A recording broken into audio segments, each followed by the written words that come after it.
Hey, this is Notser, and look at the Battleship. Floating fortress. Guns, armor, slow.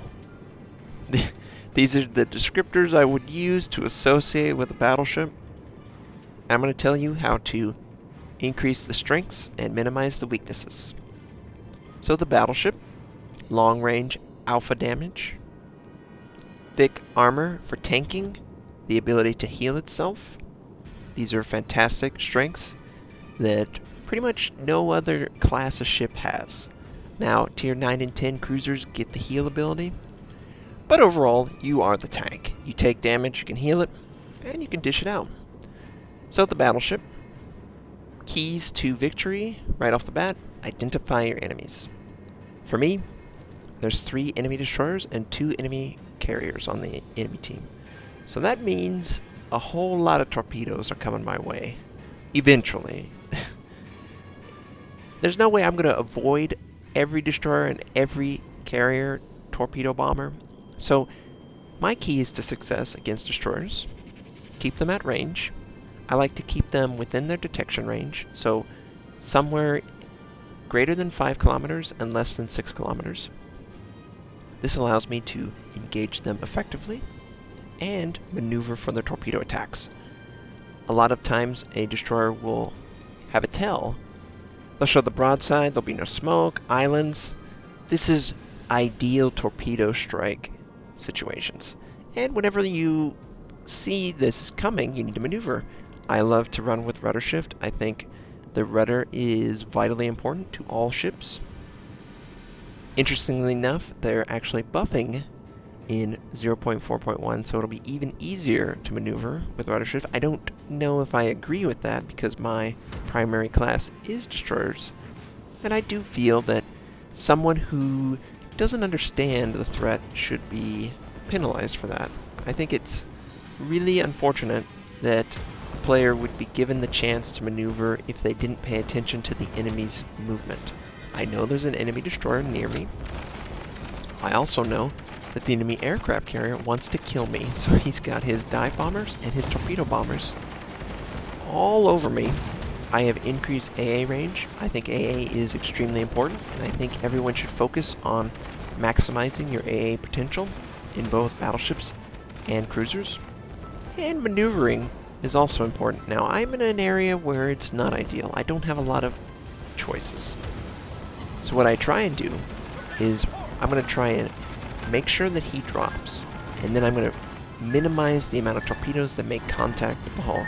I slow down, and I change my heading. Thankfully, only 1 torpedo hits, and that torpedo lands on the belt armor, and it doesn't actually cause flooding.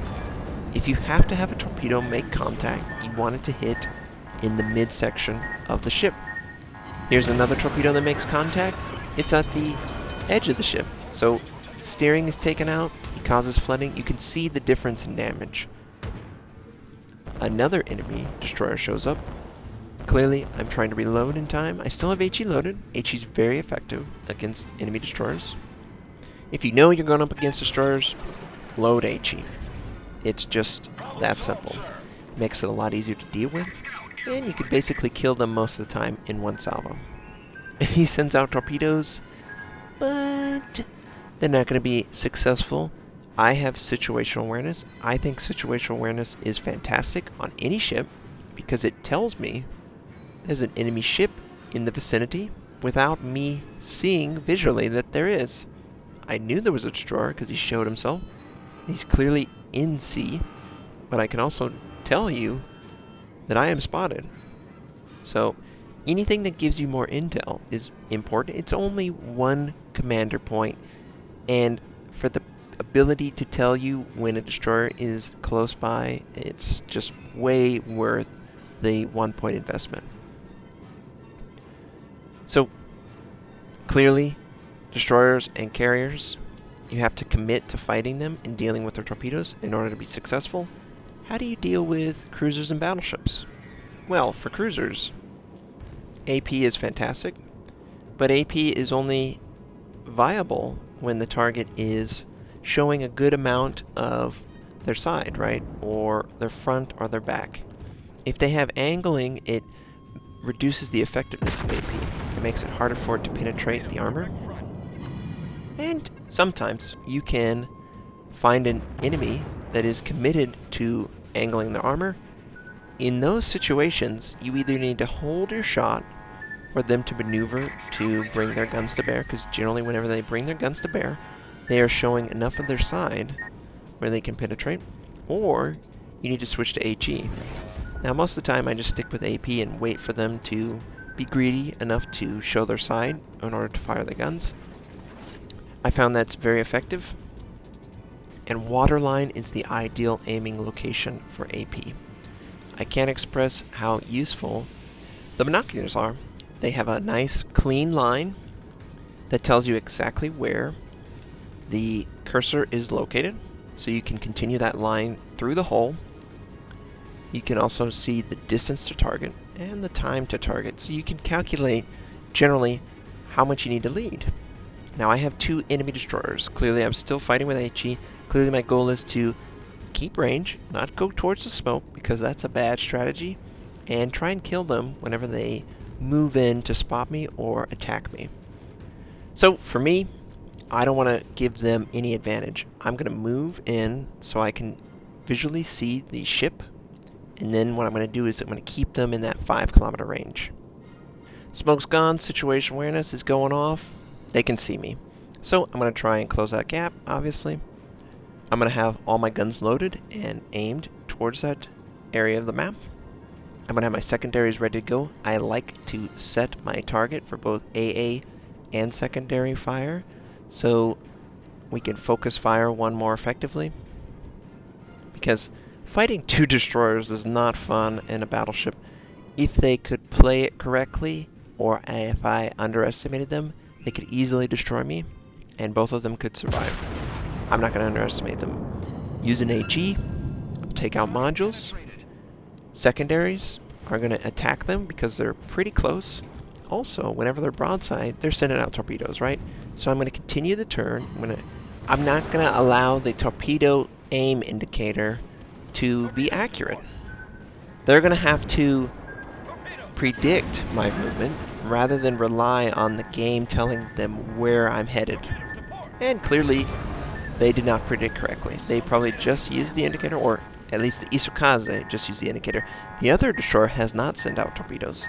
The danger is one set would hold me straight, while the other destroyer is able to flank with their torpedo attack. It reduces the opportunity and the maneuverability available, but clearly that's not what they do. They go one in after the other, and their torpedoes are basically ineffective. Now, I wanted to keep my guns to bear, and I want to bring my ship around. The destroyer is running away, but I have about 1 kilometer to work with before he drops off detection. And whenever a destroyer is maneuvering, I kind of like to let them commit. Now I got kind of lucky or unlucky, however you would like it. I fired before the ship was committed to an angle, and it was less effective than it should be.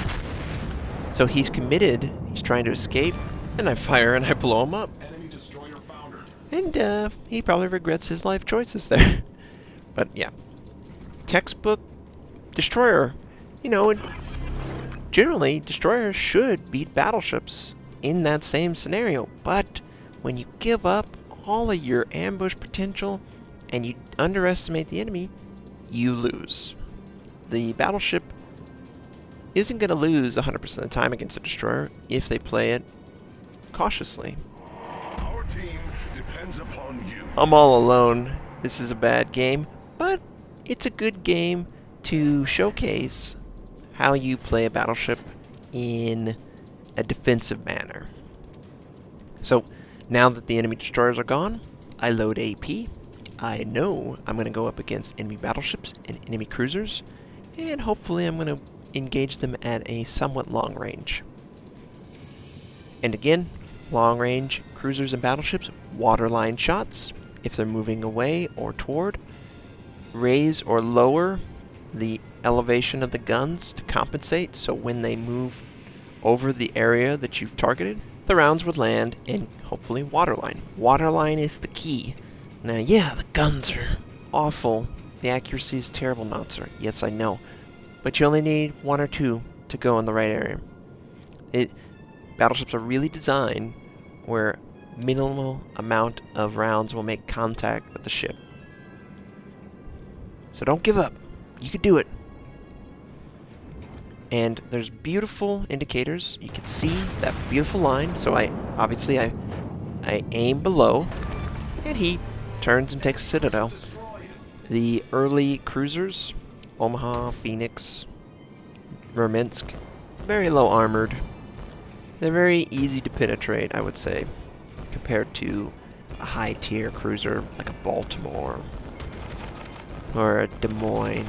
You have to really have good angling awareness in order to penetrate. Now the enemy aircraft carrier tries to drop on me. I'm near an island. It's not ideal, but it's much better to run aground than to take a torpedo. And that's exactly what I try and do, but I do take 1 torpedo.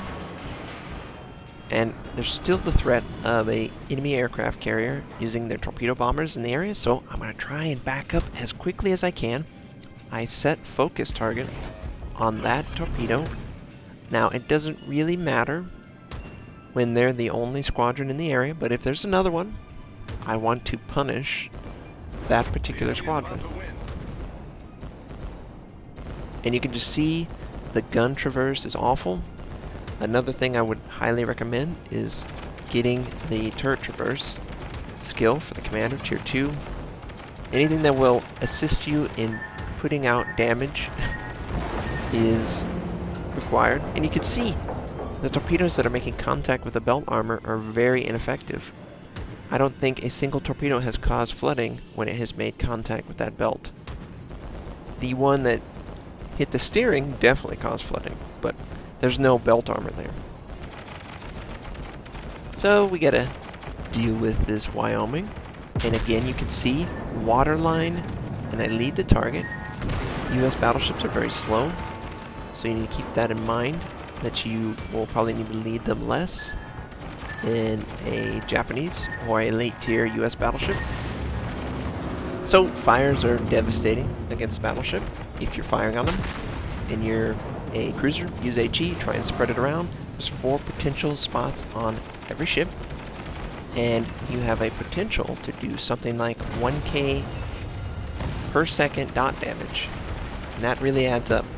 If you're in a battleship, you want to reserve using damage control until there are 2 or more fires, in my opinion. You can heal fire. Fire doesn't do a lot of damage, but if you use damage control for only having 1 fire, you're reducing the time that you have damage control available for a more serious situation like flooding or multiple fires. So clearly it's a loss, but just an overall view of the battleship for me. I go all in on defensive, basic survivability, fire prevention, damage control, cooldown. I also get anything to increase AA effectiveness, so the module that increases the AA range. I like to get rudder shift so I can maneuver to avoid torpedoes more easily, and I like to increase the turret traverse speed because these turrets are so slow. When you're dealing with destroyers, when you're dealing with quick, fast, maneuverable ships, you need to make sure that you're predicting their movements. You sometimes need to hold your turrets facing a direction so you can take them on more easily. But as long as you employ a lot of these tactics, you should have success against every type of class you might go up against. And just provide the fortress for your team that they can lean on you, and you can hold a flank against overwhelming enemies and come out on top. I hope this battleship gameplay can help you improve and have more success in the battleship. I hope you all have a fantastic day, and I'll catch you all next time.